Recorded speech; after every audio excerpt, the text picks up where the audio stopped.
Hi kids, it's Mr. Hedwich. Yesterday, Elvis had just thrown Benji out the classroom window, and the teacher just told them to come back in. So that's where we left off, and we will continue here today. Nodded and headed to the front of the school. Elvis followed me, and as soon as we were alone, I turned to him. "Are you crazy? You threw me out a window. What kind of dog throws a person out the window? What if there weren't bushes below to break my fall?" "Then I wouldn't have tossed you out. I would have found another way to save you. And it was better than you being kidnapped." "I wasn't being kidnapped, though.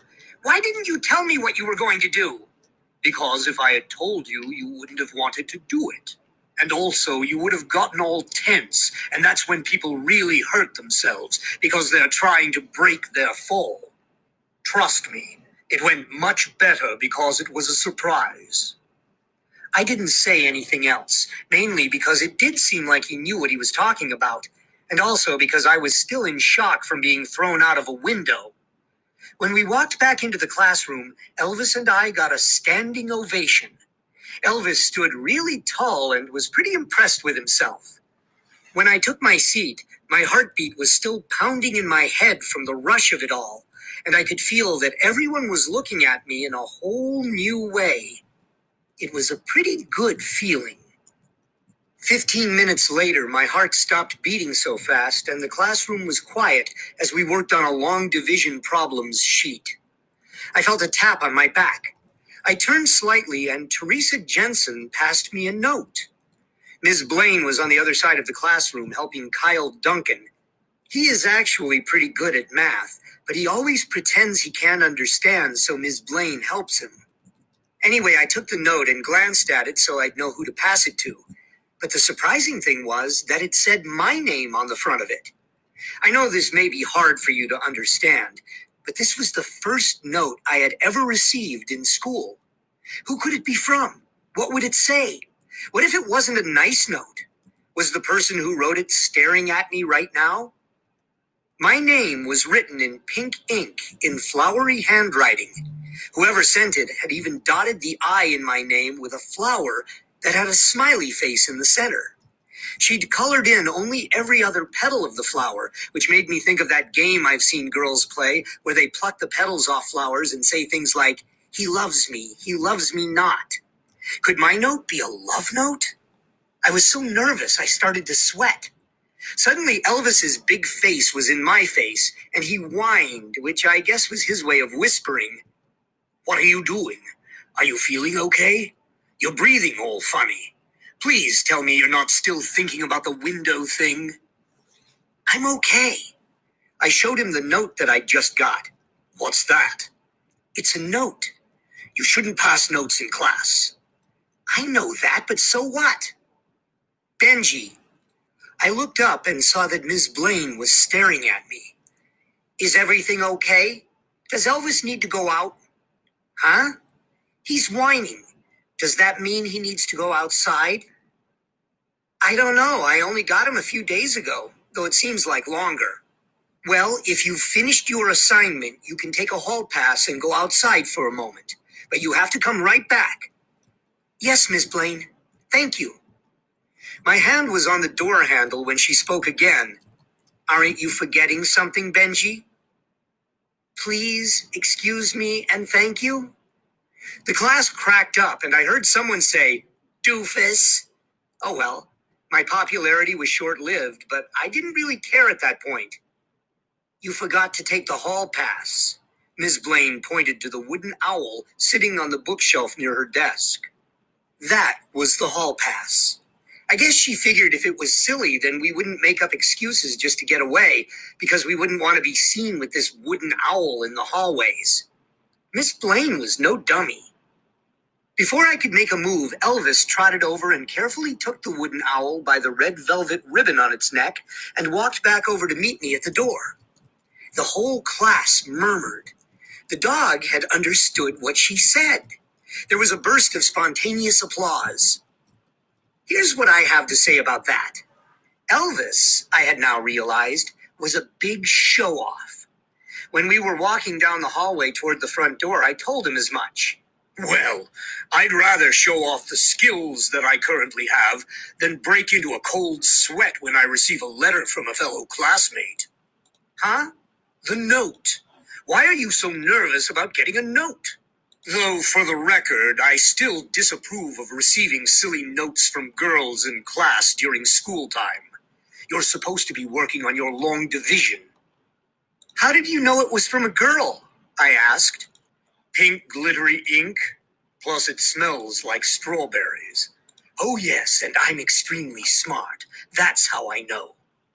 I'd smelled the note, but I couldn't smell anything. Well, now it just smells like your sweat and fear. But it did smell like strawberries before. Oh, is this the first note you've ever received from a girl? Elvis could really be a detective. He didn't miss a thing. Well, I'm going to go pay a visit to that Japanese maple tree over there while you read your note. I understand and respect the need for privacy. But please, Benjamin, pull it together. And for Pete's sake, stand up straight. Your posture is abhorrent. Your hands are shaking. It's a note from a girl, not a ransom note. Though, even if it were a ransom note, we now know I'd be able to save you. I turned away so he couldn't see me. Just when I was starting to like him again, he had to go say something like that to make me feel stupid. The note was written on regular notebook paper, the narrow-ruled kind, which I myself preferred over the fat-lined kind. The fat-lined paper gives you too much room for bad penmanship. At least, that's what my mom always said.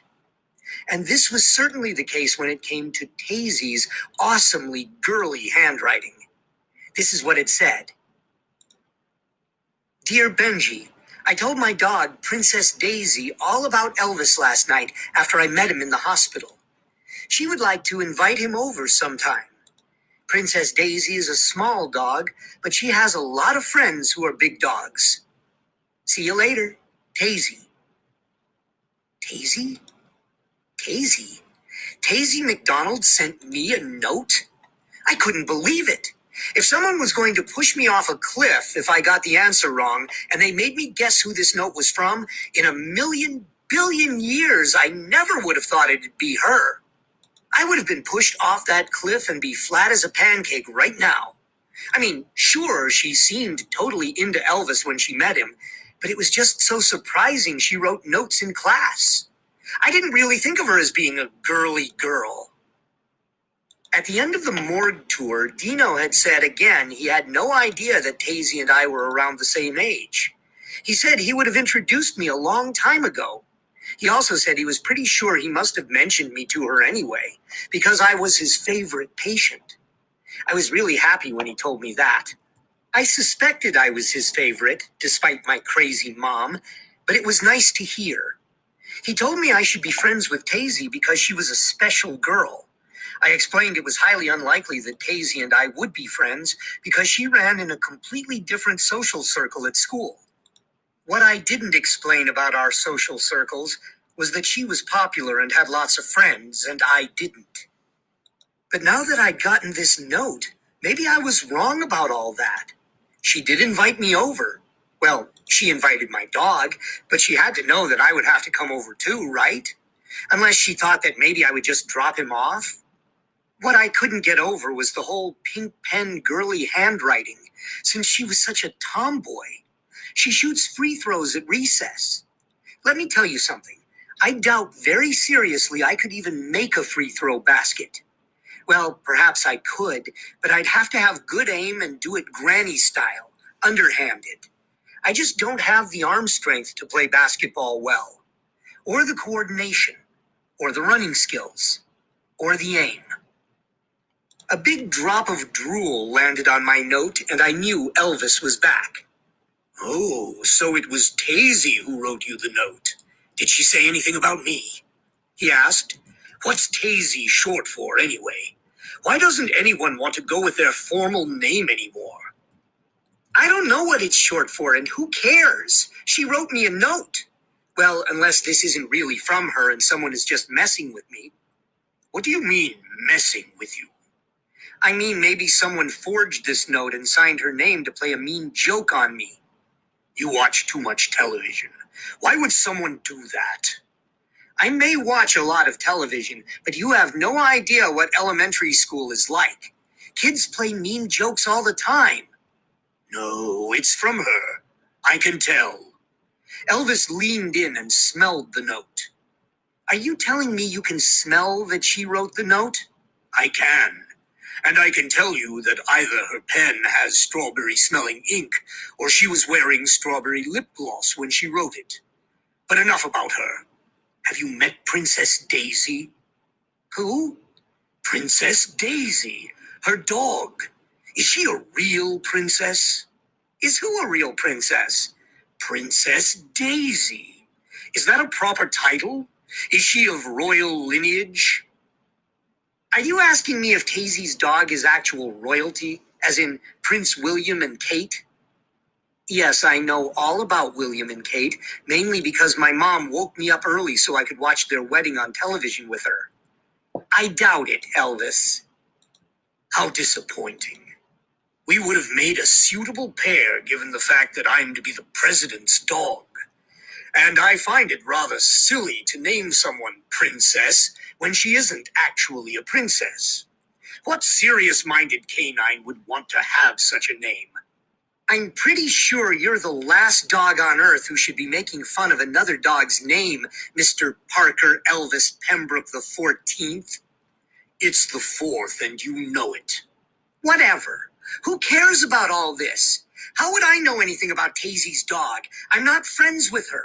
She's only spoken to me 2 times ever. Well, maybe that's not true.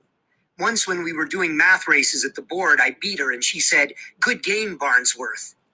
Athletes tend to call people by their last names. I guess it's because that's what's usually on the back of everyone's shirt. Well, I find Daisy to be a very upstanding young lady, despite her dog's silly name. And more important, I feel she would make a lovely choice for your pack. My pack? My pack of what? Dogs are pack animals, meaning we don't like to be alone, so we have a group of dogs that we hang out with, and we all look out for one another. I already have a family. I know, but your pack doesn't have to just be your family.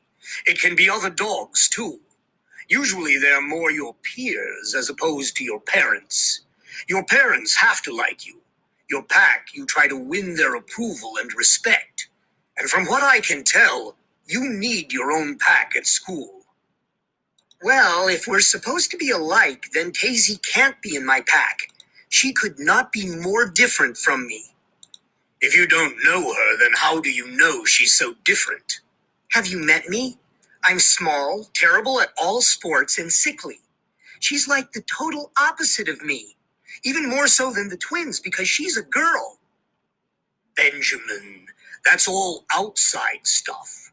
You both have overbearing parents. Her dad seems a lot like your mom. You mean kind of scary, intimidating? Exactly. Speaking of, does your mother always sit outside your school in her car and wait for you all day? What are you talking about? Elvis moved his head toward the street, and I saw what looked like my mom's car parked on the street. I walked over to get a closer look, because my mom has a bunch of stickers of the Twins All-Star teams on her back window, and there they were. It was my mom's car. You know, if I may speak my mind. Oh, now you're going to ask me? Very funny, Benjamin.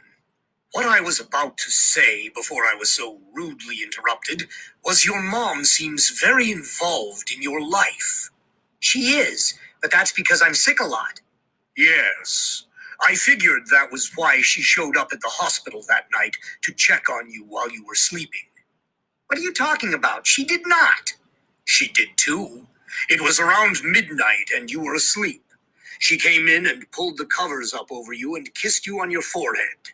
It was a very sweet moment and made me miss my own mother back in Tennessee. How do you know? Because I was there, and I'm a very light sleeper. Even when I'm asleep, I can hear stuff that's going on. It's a dog thing you wouldn't understand, and I don't have the time or the patience to explain it to you. Now we should stop with all this dilly-dallying and head back to class. I want to stay on Miss Blaine's good side. I liked her from the moment I smelled her. I want to go see why my mom is there. Maybe you shouldn't. From here, it's hard to tell if she's even in the car. Maybe she just parked it there. Oh, and you can't tell with all your heightened dog senses? And that's where we'll stop for today. Benji's mom is waiting outside the school or parked outside the school for some reason that we don't quite know yet, and Elvis and Benji are talking about. So, thanks for listening. Have great days, and I will see you in a few minutes at morning meeting. You will actually probably listen to this later, but that's where I'm at in the course of my day. So, have good days, kids, and I will see you soon. Bye.